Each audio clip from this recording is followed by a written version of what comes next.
Kaiju nomor 8 dimulai dengan sesuatu yang sangat-sangat megah, luar biasa indah, dan juga unik, namun diakhiri dengan sesuatu yang serba kurang. Kok bisa begitu? Jawabannya adalah nobody wants you to bamboo. Canda. Ya, inilah dia review gue terhadap satu season Kaiju nomor 8 yang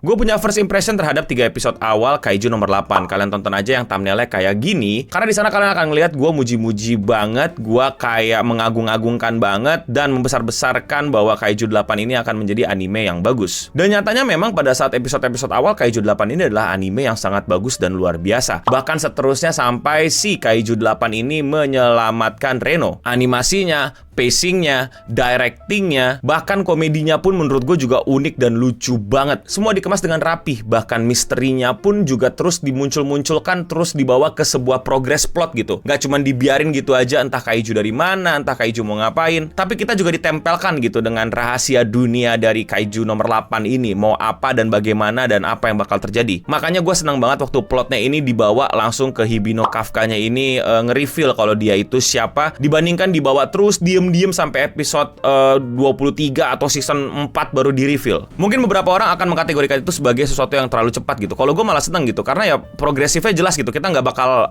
dipamerin Kaiju lawan Kaiju doang. Kaiju ini dapat kekuatan baru, dapat lawan Kaiju baru, dapat senjata baru, dapat teman baru yang berputar-putar di berantem-berantemnya Ultraman, tapi nanti di ujung season baru dikasih tahu ternyata ada monster rahasia ini, ada orang rahasia ini dan lain-lain. Ya waktu gue kecil sih mungkin nikmatin aja ya, tapi sekarang ya ada sesuatu yang membuat gue lebih interest ke cerita dan pengen tahu nih ceritanya mau dibawa kemana instead of cuman pukul-pukulan doang. But again, animasi pukul-pukul juga tetap menjadi nilai jual, dan Kaiju 8 itu bagus banget. Awalnya bagus banget sampai akhirnya pas arc yang burung-burungan itu ya, naga-naga itu Kaiju 10 ya, itu datang menyerang base, itu gua bener-bener ngerasa woi, ada apa ini? Kayak kok begini, kok tiba-tiba directingnya jadi lemes, kok tiba-tiba penganimasiannya kayak jadi standar shonen. Itu bener-bener gue sangat sayangkan. Itu bener-bener sangat gue kayak paling berasa tuh ketika si Levi kita ya ngelawan Kaiju nomor 10 ya. Itu bener-bener kayak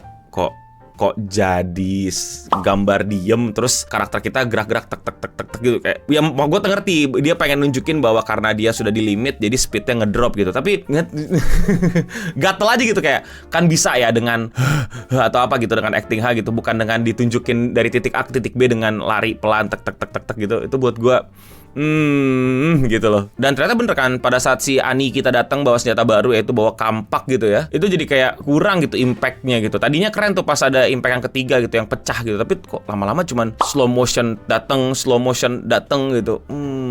Mulai drop nih, mulai ada penurunan kualitas nih. Dan harus kita akui memang itu terlihat banget gitu dibandingkan sebelum-sebelumnya. Kita lihat bagaimana directing Kafka mau mukul kaki, shot kaki ditanemin ke sini, terus tiba-tiba listrik, terus pas dipukul, terus audio Kafka pas mukul, terus impactnya tuh kayak berasa gitu, kayak gue kayak wow. Makanya setiap gue denger lagu wow itu kayak wah ini dia gue dapet animasi bagus sih. Tapi di sini kayak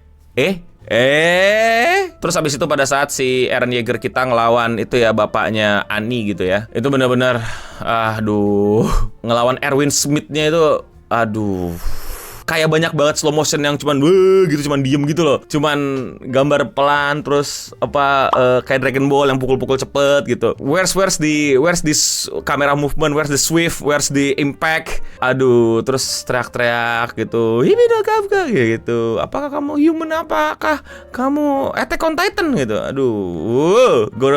Gregetan gitu. Where's the animasi yang di episode 1, 2, 3 gitu, yang keren banget, yang bahkan ngegambar tai aja bagus. Gue ngobrol sama teman gue, dan teman gue sebenarnya sebagai yang udah baca Kaiju 8 di komik itu emang bener-bener katanya, wah bagi kita para pembaca desain karakternya aja udah ngaco semua gitu. Gue nggak baca manganya, jadi gue nggak bisa mengomentari itu, dan ya gue mungkin ngerti gitu kenapa kalian juga nanti mungkin di komen bilang wah desain karakternya off banget bang, yang di manga lebih superior gitu. Yang memang gue yakin di mana-mana ya, di manga pasti kalau ngomong desain itu jauh bisa lebih bagus. Kenapa? Karena mereka still image gitu, jadi bisa digambar kompleksitasnya, detail-detailnya itu dengan dengan mudah gitu. Sedangkan ketika dianimasiin, kalau kompleksitasnya makin banyak, itu bergerak aja makin PR gitu, makin susah. Tapi itu nggak bisa gue terlalu banyak komentarin karena sampai sekarang gue belum baca manganya. Tapi karena mungkin ini karena satu season selesai, ya bisa lah gue mulai baca manganya. Menurut kalian gue mesti baca apa nggak? Coba komen di bawah. Dan tentu saja sebagai manusia ternyata gue pernah bikin kesalahan dan sudah seharusnya gue minta maaf. Di review sebelumnya di first impression gue sangat-sangat janggal gitu. Gue sangat-sangat gak make sense gitu dengan bagaimana para tim waktu kaiju pertama kali muncul di anime ini tuh para tim kayak ngerusuh masuk nembak-nembak gak jelas, tapi ujung-ujungnya cuma menunggu satu orang di belakang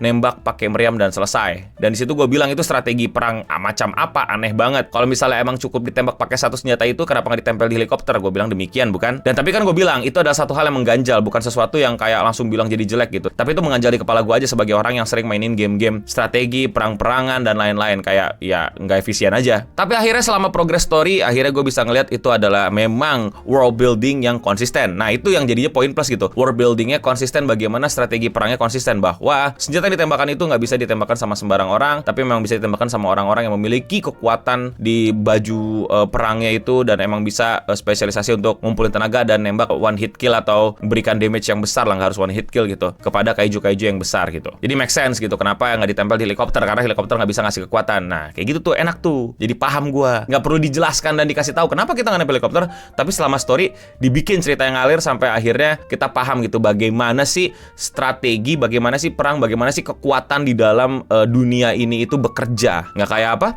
Jujutsu Kaisen. Ntar dimarahin lagi di komen, bisa gak sih lo gak ngebandingin anime? Nggak bisa bro, kita punya banyak anime dan gak dibandingkan. Menurut gue sayang banget. Ya bandinginnya juga masuk akal gitu, jangan ngebandingin sama sesuatu yang tolol gitu, kayak yang di Facebook gitu, ada 2 Nika dibandingin sama 2 QB. Nggak make sense, nggak masuk akal. 2 Nika sama 2 QB-nya asal muasalnya aja udah nggak bener. 2 QB-nya itu dari awal cerita udah jelas gitu bahwa bakal ada 2 QB, dan QB itu emang dicolong-colongin sama orang, diperebutkan sama orang gitu cakranya, dan QB itu ya kumpulan cakra. Jadi possible banget buat dapat 2 QB. 2 Nika kenapa? Karena kekuatannya gitu. Di video gue mengkritik tentang kekuatannya, orang-orang bilang, wah lu gak paham bang, Oda tuh ini kan akhirnya dikasih limitasi kan. Di video juga udah gue bilang bakal dikasih limitasi. Tapi kan itu membuat 2 problem. Pertama, Nika yang kita pikir adalah spesial, ternyata gak spesial-spesial amat. Yang kedua, kekuatan Bonnie ini jadinya apa? Apa ini Mirai no Fruit? Apa umur-umur no Fruit gitu, yang katanya bisa merubah umur orang, tapi sekarang dia bisa merubah dirinya atau mungkin nanti orang lain menjadi masa depan yang possible di future. What? Tuh kan jadi ngomongin anime yang lain lagi.